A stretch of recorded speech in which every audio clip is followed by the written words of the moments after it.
Welcome to StoriesRoc. My name is Leah Ruekberg, and it's really good to see all of you here tonight for stories about the body.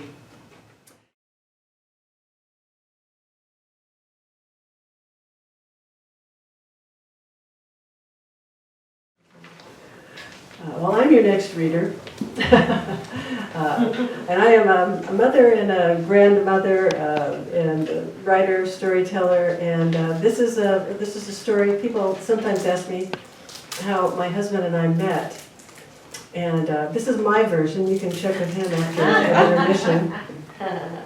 This is called Create an Occasion. Standing in the bookstore at the University of Colorado Boulder, looking for nothing in particular, but open to the seduction of words, the title Dream Work catches my eye. Though I know little of dreams and nothing of the author, Mary Oliver, I reach for the book, or it falls from the shelf into my hands. Who can explain such things? In the same way, the book opens and I read, "You do not have to be good." I feel the jolt, the audacity of the words. What do you mean you do not have to be good? Of course you have to be good. You have to be perfect or you'll burn in hell. No one will love you. You'll be all alone. You do not have to be good. With this simple sentence, she addresses me with authority, words meant to hook and reel me in. You do not have to be good. The words shimmer, and everything else fades. There is only this book, these words, and my hungry heart. You do not have to be good. You do not have to walk on your knees for 100 miles through the desert, repenting. My breathing grows shallow. She knows my life. She knows how deeply I believe that I can never be forgiven, can never stop repenting, on my knees, for 100 miles, through the desert. She wouldn't say that if she knew what I've done. There's more. You only have to let the soft animal of your body love what it loves. This brings tears. Isn't the animal in me what I've been warned against all my life, my carnal nature? And she doesn't use the word want as in do whatever you want without any regard for anyone else. No, she chooses the word love. We belong to the animal kingdom and know love. You do not have to be good. You do not have to walk on your knees for 100 miles through the desert repenting. You only have to let the soft animal of your body love what it loves. You find something? My eyes shoot up, and the book snaps shut. David, my new friend, has wandered over without my awareness. I smile, nod. He hesitates, seeing the tears that betray me. Yes, I duck and head to the register. David and I were both English teachers who had won NEH scholarship that gave us the luxury of 4 weeks of pure paradise. Nothing but reading and writing in Boulder, Colorado. Meals prepared, rooms cleaned, and refreshed with linens, cultural events to enjoy. Our part was to read 12 works of classical literature and write 4 two-page critical essays. Sound like a good time to you? Yeah. The professors promised to teach us to think critically and edit mercilessly, sentence by sentence, word by word. This is what I had come for, scholarship. I was a 34-year-old and divorced with a 6-year-old son, and I had just cried my way through Women Who Love Too Much by Robin Norwood. My therapist had advised me against coming to the Institute, said I was too vulnerable, too needy, after my relationship with David number 3 hadn't worked out. I assured her that I needed this challenge. I needed to focus on what I loved, and I loved words. I wasn't here for a zipless fuck, as Erica Jong so delicately named it. I didn't know how to open my pants without opening my heart.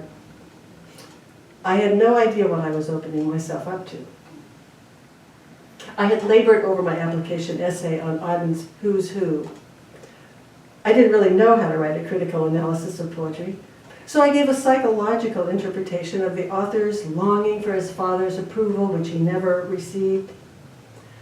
I was told by our esteemed professors that we can't know the author's intent, we can only address the work of art. And when my group met to read our essays, I heard the others discuss literary devices, line breaks, iambic pentameter, tone, metaphor, sound. It's a sonnet? Oh my God, I miss that. Had I been chosen because I needed remedial help? Then I discovered that I'm a magnet for David's. On the first day of classes, I was walking home, lost in thought, when I heard, "Hi." I turned to see a man with a dog. "Hi, I'm David." Not another one. He had curly brown hair and green eyes. Cute, I thought. "I'm Leah." I felt a wet tongue on my left hand. "Ah!" I yelled, snapping my hand away. "Oh, sorry, she won't hurt you," he said, petting the dog's head. "This is Grace." David glanced up and smiled. "I think she likes you." I wiped the saliva onto my shorts and considered the two. I had already known too many Davids. I smiled and shook my head. "I don't do dogs." And I turned to go. "I don't understand anyone who wouldn't like a dog," he said, looking dejected. "It's complicated." Well, that morning, Paul Levitt, the director, had lectured on Freud's understanding of neurosis. He said that when something is taboo, like sex, it falls into the unconscious, where it isn't available to the regulating force of the ego. Children love to talk about sex because it's taboo. An adult will develop a neurosis when there is trauma, an experience which consciousness can't metabolize. The neurosis protects the ego, but also sends out messengers. A slip of the tongue, a dream, a behavior, well, denied, of course, because it doesn't match the ego ideal. I had minored in psychology. I knew all about Freud. Well, emboldened by positive comments I received on my first essay on Catherine Ann Porter's short story, The Grave, I decided to have a little fun. In his opening lecture, Paul Levitt had told us that we needed to begin our essays with an argument, and to do that we needed to create an occasion for writing. Although one critic argues this, I will argue something else. Well, this sounded kind of pretentious to me, so I went to a t-shirt printing shop and bought a tight red shirt on which I printed in white letters, "Create an occasion," across the chest. The next morning I sat on the front row, so Dr. Levitt couldn't miss me. He read my shirt, looked flustered, and said, "Well, I see I've been issued a challenge." I giggled with delight. Well, David with the dog started showing up on the lawn in front of my dorm, where I like to read in the afternoon. On Wednesday of week 2, he asked for help with his Hamlet essay, although I saw that he had already heavily edited it. And on Thursday, he was riding his bike to the gym, bare-chested, and he caught me staring. After a few more days of adolescent nudging and giggling, he asked if I wanted to go with him as he walked Grace after dinner. I agreed. And I learned that David taught at a private school near Colorado Springs, grew up in New York, went to college in Oregon. He was smart and funny. I liked that. He was a poet, a lover of words, and he had a hairy chest. Well, on the third week, the reading was dismal. Edward Gibbon's The Decline and Fall of the Roman Empire, Daniel Defoe, The Journal of the Plague Years, or Thucydides, The Peloponnesian War. In desperation, I chose Gibbon, only because I found a critical essay by Philip Gudella that said Gibbon lived out most of his sex life in his footnotes. Well, that was the most preposterous thing I could imagine, so it sparked a preposterous argument of my own. I remember John Irving's clever tactic in The World According to Garp. He created a scene about a woman giving a man a blowjob while he's driving. The sentence structure reinforces the man's mounting excitement, growing shorter and shorter until he climaxes, runs into the garage door, and is dentally castrated.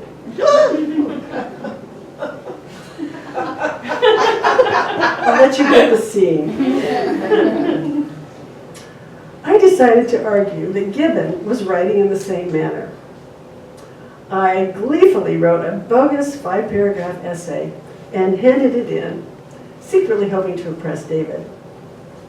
Well, Ed Rivers generously commented that the writing was not bad, but my argument would be more effective if I could cite an example. Alyssa Gorelnik wasn't amused.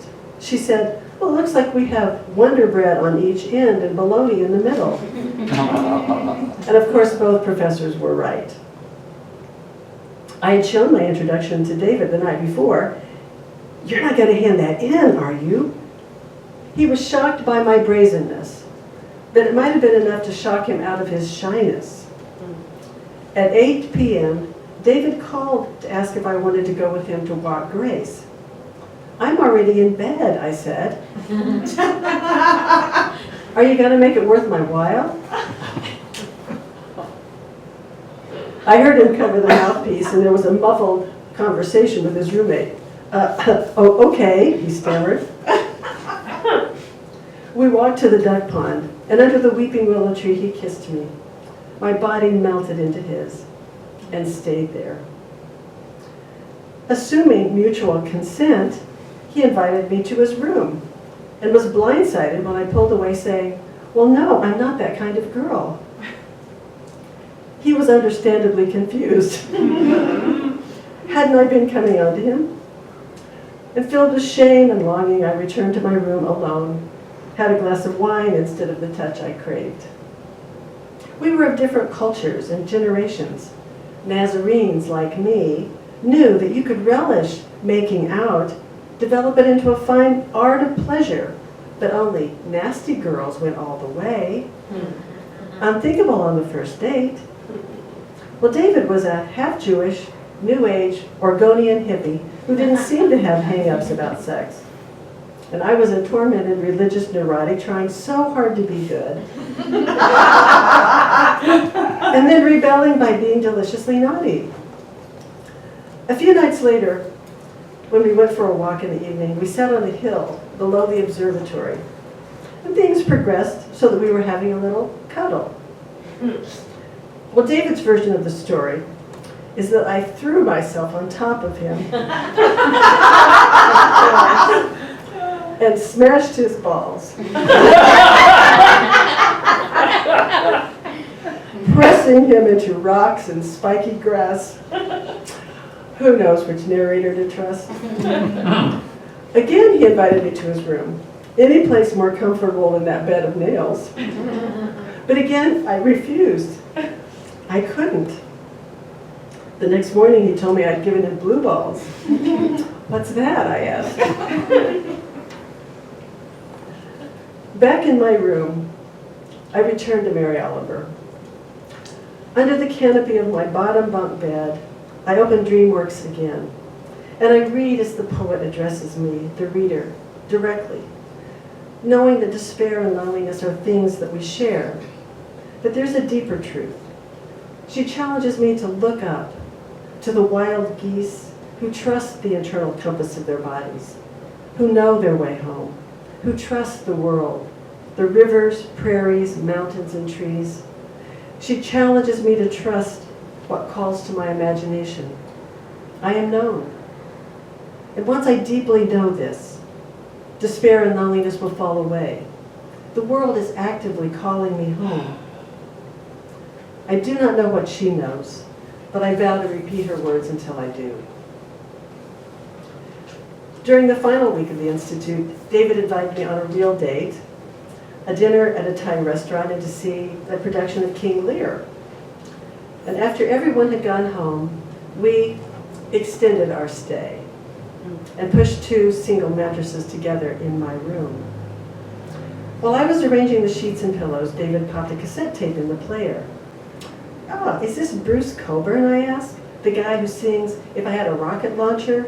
Come on, is this your idea of romantic music? It was a decoy.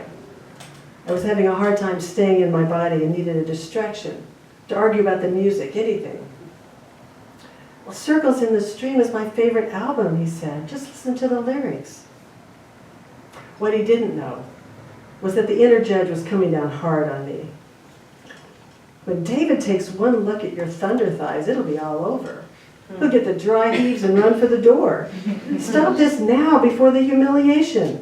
You know what your father always said? No man wants to make love to a woman with large hips. I'm just trying to help you." Despite the voices in my head, this David didn't turn away or get the dry heaves.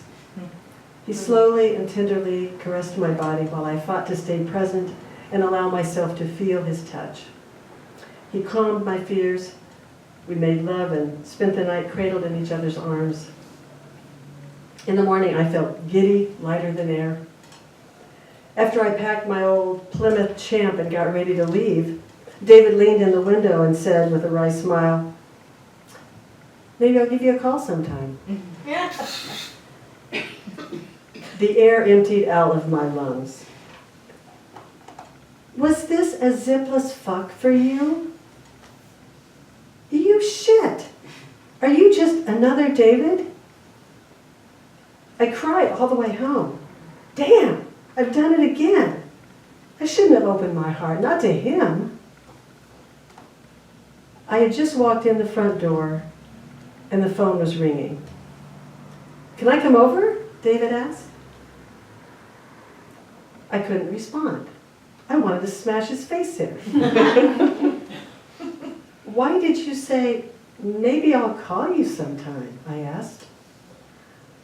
"I thought you knew I'd be at your doorstep when you got home. I was being ironic." Oh, another literary device I had failed to recognize. Irony! Oh my God. My therapist was right. If I had been reasonable, I wouldn't have gone to the Institute. There was so much I didn't know. I didn't know the story that was living me, that I was a poster child for all of Freud's theories. And yet, it was just what I needed. The Institute created an occasion, a counter-argument. And despite all the crosstown traffic in my head, there was a wild animal in me calling me to wake up, follow a different GPS system. Not the unconscious acting out, but the deeper wisdom offering itself to my imagination. Mary Oliver threw me a lifeline, an invitation to heal the psychic split. David confused the hell out of me.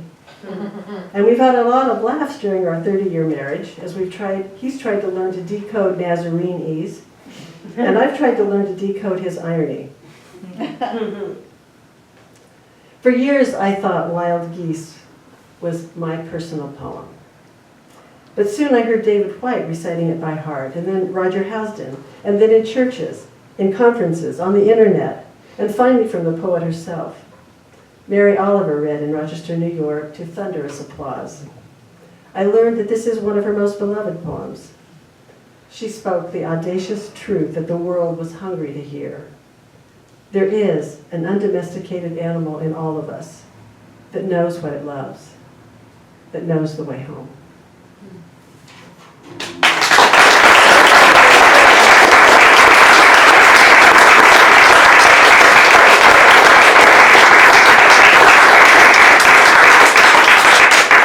That's my version. We're going to have a little break here. You can ask David for his version. It's mostly true.